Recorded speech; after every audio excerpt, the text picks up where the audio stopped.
ప్రతి అడుగులో అభివృద్ధి, ప్రతి నిర్ణయంలో భవిష్యత్తు. రాయలసీమ ఒక సామాన్య రైతు కుటుంబంలో జన్మించి ఈ నేల తల్లి యొక్క విలువ తెలుసు, మన కష్టాలు తెలుసు, మన నష్టాలు తెలుసు.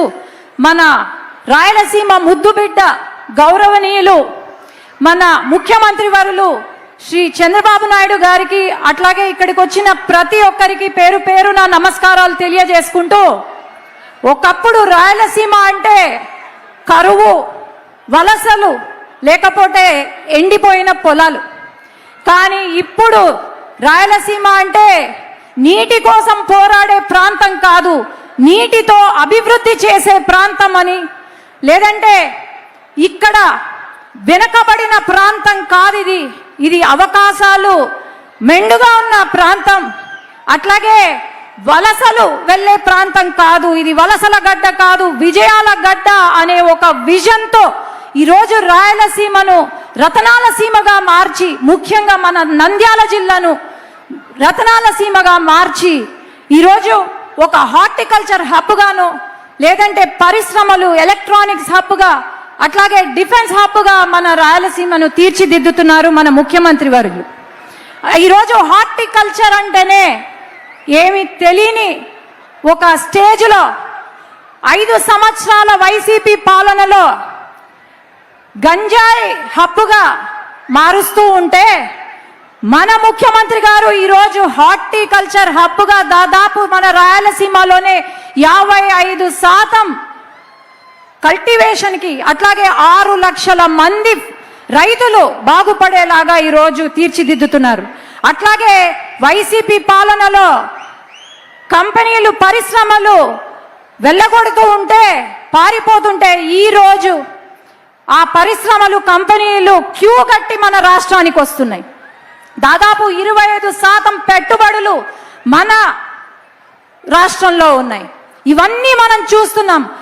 ముఖ్యంగా నేను ఒకటే చెప్తున్నాను, ఈరోజు రాయలసీమ ముద్దు బిడ్డ అని చెప్పి కొంతమంది నాయకులు మాట్లాడుతున్నారు.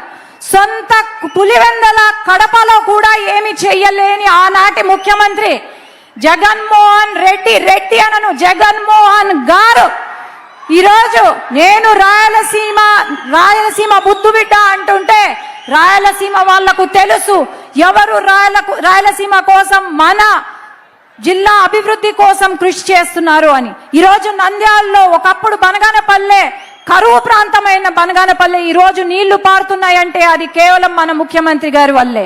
అట్లాగే ఈరోజు మహిళలకు పెద్దపీట వేస్తున్నారు. 33% రిజర్వేషన్ అని వెయిట్ చేస్తున్నాం, అమలు అవుతుందా లేదా. కానీ ఈరోజు మన రాష్ట్రంలో, దేశంలో ఎక్కడా లేని విధంగా బిల్లు అమలు అయినా లేకపోయినా 33% రిజర్వేషన్ మహిళలకు ఉంటుంది అని చెప్పిన ఏకైక పార్టీ ఈ దేశంలోనే అంటే తెలుగుదేశం పార్టీ. అట్లాగే మహిళలకు ఏమాత్రం గౌరవం ఇస్తున్నారు వైసీపీ నాయకులు మనం చూసాం. నిన్న వైసీపీ కార్యాలయంలో ఒక వైసీపీ మహిళను కొట్టారు, లేదంటే మన పైన కేసులు పెట్టారు.